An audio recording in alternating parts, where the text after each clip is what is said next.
Let's take a look at phase diagrams, which are maps of the physical state of a substance as a function of pressure and temperature. They all have the same basic characteristics, so we'll use the phase diagram of water as an example here. There are a lot of important features of phase diagrams, so let's just go through them and see what information we can get from here. The first feature are the three regions, solid, liquid, and gas. And these tell you that at a specific temperature and pressure, that's the phase that would be most stable. So if I had a point right here and I asked you what phase would be most stable, I'd say, okay, that's in the solid region, so that's going to be solid. Over here would be gas, and so on. Now the important thing is that these aren't always labeled. Sometimes it'll be blank and you have to fill in solid, liquid, or gas. So I like to remember just going counterclockwise, solid, liquid, gas, just like my phases go. If I had ice, I would melt it into water, and then I would actually finally boil it. So solid, liquid, gas goes counterclockwise. So just like we have the regions, we also have the borders between these regions, which we call the sublimation curve, the fusion curve, and the vaporization curve. These lines represent the boundary between the two phases. So when you're at a point on this line, that's telling you that both phases exist at once. So for instance, if I was at a point on the fusion curve here, so directly between the solid and liquid, that would be like ice water, when I have both the solid and liquid form existing at the same time.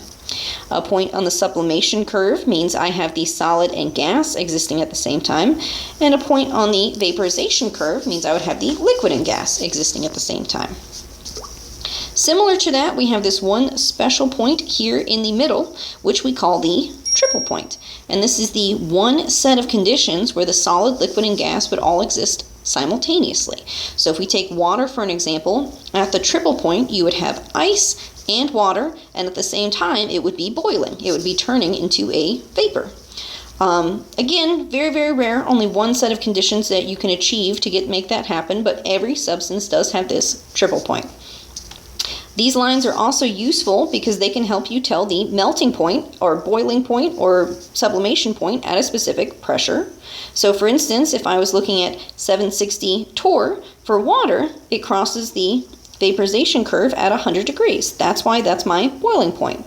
But if I was looking at a higher pressure, I can see that my temperature, my boiling point temperature would be higher. So we can see that that's why boiling points are different under different pressures. But we can predict what that boiling point or melting point would be by looking at the phase diagram. Last thing here is this supercritical fluid. So we can see at a very, very high temperature and pressure, so super high temperatures and pressures, we really stop having a liquid or a gas. Instead, we have something that's kind of between a liquid and a gas. And we call this a supercritical fluid. Kind of behaves like a liquid, it flows like a liquid, but it kind of behaves like a gas. It takes up the full space of its container, things like that. The critical point is the temperature and pressure after which we start forming this supercritical fluid. So phase diagrams are really useful. We can look at a specific temperature and pressure, figure out what phase will be most stable.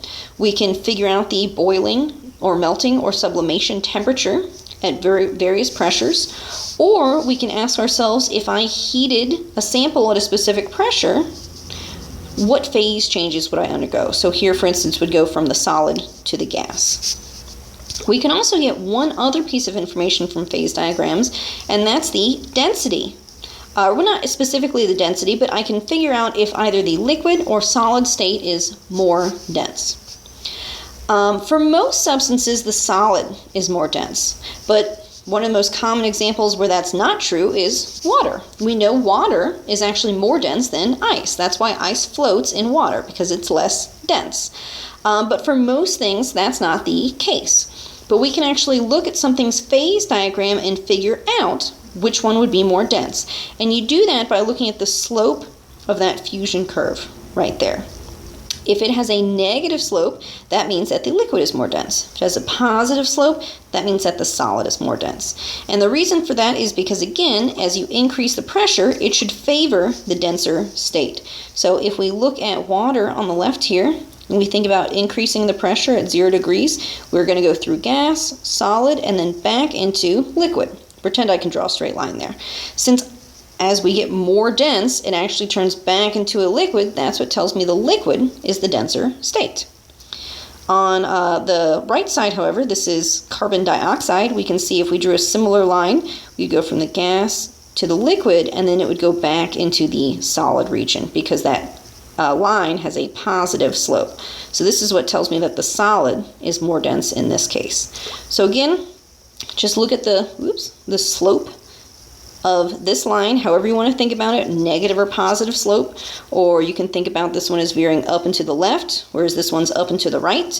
However you can remember it, just know that up and to the left or negative slope, that means your liquid is more dense.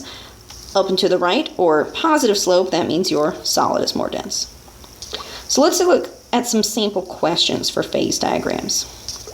So here's a blank phase diagram. It has some pressures and temperatures, and we can figure out some information.